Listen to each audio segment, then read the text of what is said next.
projet que nous entamons vise à favoriser les conditions d'une redevabilité active de la riposte Covid de l'État du Sénégal.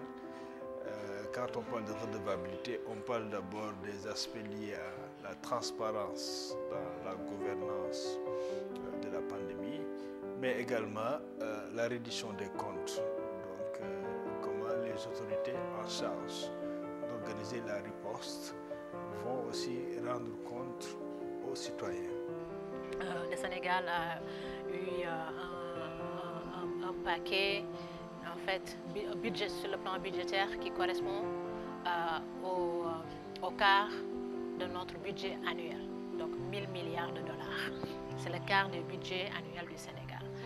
Et ces ressources-là sont des ressources publiques, c'est des ressources obtenues à partir de partenaires étrangers en général, bilatéraux et multilatéraux, mais aussi ce sont des ressources issues de contributions volontaires de citoyens. Donc il y avait derrière un bel élan de participation et aussi, mais aussi de civisme. Et il nous a paru nécessaire, quand même pour ces ressources, ces importantes ressources qui sont mobilisées, d'impulser une culture de redevabilité, mais aussi de faire un exercice pour voir exactement à quoi ces ressources ont servi. Alors, ce qu'il suffit, c'est que il y a beaucoup de débats. Et également, on a constaté qu'il y a eu beaucoup de résistance au niveau communautaire par rapport aux décisions et aux mesures qui ont été prises par l'État central. Et ceci se fait dans le contexte d'une gouvernance centralisée plutôt de la riposte que donc une gouvernance inclusive et participative. Voilà, donc ceci justifie une nécessité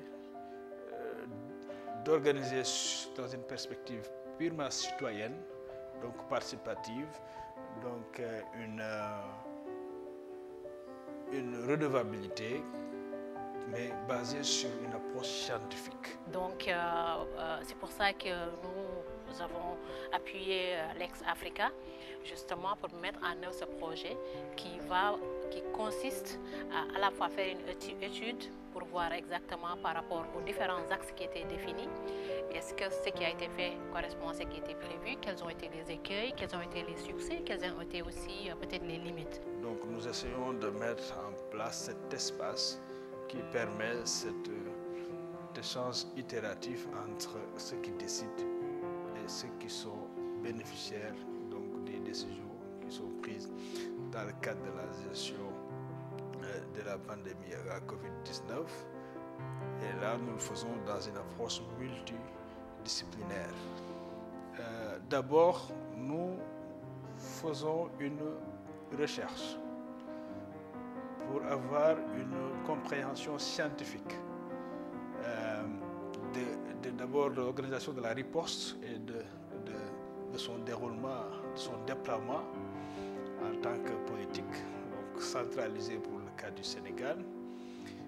Et sur plusieurs aspects, donc c'est ce qui permet que nous mettions en place une équipe plutôt de chercheurs qui est une équipe pluridisciplinaire. L'autre phase, c'est une phase purement communautaire, mais également qui permet une interface entre les communautés locales dans 3 zones qui sont ciblées, à savoir la zone de Touba, la zone de Guédiawaye et la zone de Dakar Centre.